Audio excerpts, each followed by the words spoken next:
we were doing. My job was to get the crazy plane tickets and plane fares that Paulie would arrange for me, oftentimes calling me half an hour before I had to leave my house for the flight. I remember one time I got home at about 11:30 at night, and I was supposed to leave the next morning.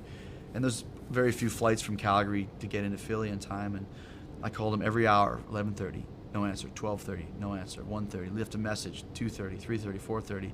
Finally, at 5:30 in the morning, I called him. I said, you know, you can take your TV title and you can stick it up your ass. I don't care what you do. I'm not coming in. You can forget your stupid promotion. See you later, buddy. Forget it. I'm not coming, no matter what. A minute later, he called me back. He's like, hey, what's going on? I tried to call you and your phone wasn't working and I just couldn't get a hold of you. And here's your flight information. And what's going on, buddy? And blah, blah, blah, blah, blah. And by the time you finish talking to him, it's impossible to not like this guy. And like I said, I called him and said, I'm never working for you again. And 10 minutes later, I was packing my bags with minutes to spare to make it to the airport because he left everything to the last minute. That's just how he liked to do it. And he probably cost himself a lot of money in the meantime. But another time I got my ticket, and I was going with a Calgary wrestler called Johnny Smith. And Paulie, actually, I got my ticket, and I called to I think make a change maybe, or try and get like a window seat or something, and the airline said, well, you got your window seat and we're very sorry about your brother-in-law. Excuse me? We're very sorry about your brother-in-law, that, you know, your brother-in-law passed away. We're sorry about that. I'm like, my brother-in-law? What are you talking about? And they're like, well, your bereavement fare that you have, you know, we're sorry about your brother-in-law. You know, Chris Benoit passed away. And I was like, oh, my brother-in-law, Chris, oh, I'm sorry. I'm so distraught over this whole thing. I apologize.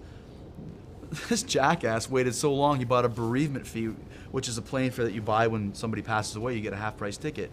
And he bought that for me.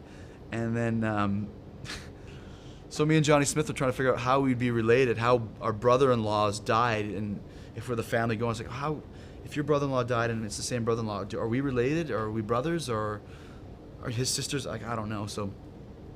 And then I got into the arena and I told Paulie, I said, listen, man, if you're going to book me on this kind of fare, you got to tell me so I know. And he's like, oh, yeah, don't worry about it. Pulls out this big pad of hospital paper from a hospital and writes down, you know, thank you for allowing this fare to go, you know, blah, blah, blah, blah, blah, blah, blah, Paul Heyman, MD or something, like he was the doctor. Because if you get a doctor's note, sometimes the airline wants to see a doctor's note to go for the bereavement fare. So I had my Paulie signed doctor's note just in case.